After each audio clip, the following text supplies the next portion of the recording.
ஓம் முருகா வெற்றிவேல் முருகா. வெயிலுண்டு வினையில்லை, மயிலுண்டு பயமில்லை. என் அன்பு தங்கமே, நீண்ட நாட்களாக பிரிந்திருக்கும் உன்னுடைய துணை உன்னிடம் சேர முடிவு செய்துவிட்டார். ஆனால் அவருக்கு இன்னும் சிறு தயக்கம் இருக்கின்றது. உன்னிடத்தில் ஒரு சத்தியத்தை வாங்க வேண்டும் என்று நினைக்கின்றார். அப்படி என்னப்பா சத்தியம்? எதற்காக என்னிடத்தில் சத்தியம் வாங்க வேண்டும்? நான் யாருக்கும் எந்த சத்தியமும் செய்து தரமாட்டேன் என்று கூறாதே, அவசரப்படாதே. உன்னுடைய துணை இப்பொழுது மனம் திருந்தி விட்டார், மனம் மாறிவிட்டார், பல தவறுகளை செய்துவிட்டார், அதற்காக தண்டனையும் அனுபவித்து விட்டார். அவர் இப்பொழுது வந்தால் ஏற்றுக்கொள்ளும் பக்குவமும் உன்னிடத்தில் இருக்கின்றது. ஆனால் அவர் உன்னிடத்தில் கேட்பது ஒரு விஷயம்தான். நான் தவறி இழைத்து விட்டேன், அதற்கான தண்டனையை உன்னை பிரிந்து அனுபவித்து விட்டேன், போதும் போதும் என்று சொல்லும் அளவிற்கு கஷ்டத்தையும் கண்ணீரையும் நான் செய்த தவறுக்கு தண்டனையாக அனுபவித்து விட்டேன். எனக்கு இத்தண்டனை போதும்.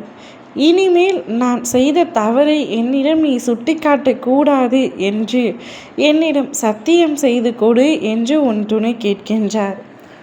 நீ என்ன செய்ய போகின்றாய் தங்கமே? சத்தியம் செய்து கொடுத்து விடும்.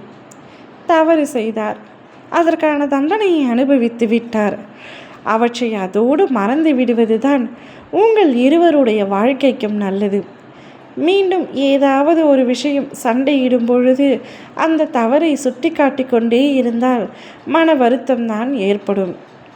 உன் துணை உன்னிடம் எதிர்பார்ப்பது சுட்டி காட்டுதல் இல்லாத வாழ்க்கைத்தான். மீண்டும் சண்டையிட வேண்டாம், எப்பொழுதும் என்னை விட்டு பிரிய வேண்டாம் என்றுதான் உன் துணை உன்னிடத்தில் எதிர்பார்க்கின்றார். நீ நிச்சயமாக அவர் எதிர்பார்க்கும்படி நடந்து கொள்ள வேண்டும் என்று நானும் நினைக்கின்றேன். ஏனென்றால் தவறு செய்துவிட்டார். இனிமேல் நான் அவரை எக்காரணம் கொண்டும் மன்னிக்கவே மாட்டேன். வாழ்நாள் முழுவதும் தன்னந்தனியாக வாழ்வேனே தவிர அவருடன் வாழ மாட்டேன் என்று பிடிவாதமாக இருந்தால் வீணாவது இருவருடைய வாழ்க்கையும் தான். அந்த புரிதல் உனக்கு உண்டாகி அவர் தவறு செய்து விட்டார், அதற்கான தண்டனையை அனுபவித்து விட்டார். இனி நாமும் சற்று விட்டு கொடுத்தால் நல்லது என்று உண்மையை நிலைமைக்கு நீ வந்து விட்டாய். அவரும் உன்னிடத்தில் வரப்போகின்றார். உன்னை சேர வேண்டும் என்று முடிவெடுத்து விட்டார். சேரும் நேரத்தில் இவ்வாறு ஒரு சத்தியத்தை மட்டும் நீ செய்து கொடுத்தால் வாழும் வாழ்க்கை நிச்சயமாக சந்தோஷம் நிறைந்ததாக இருக்கும் தங்கமே. இனிமேல் உங்கள் இருவருக்குள்ளும் சண்டையிடக்கூடாது.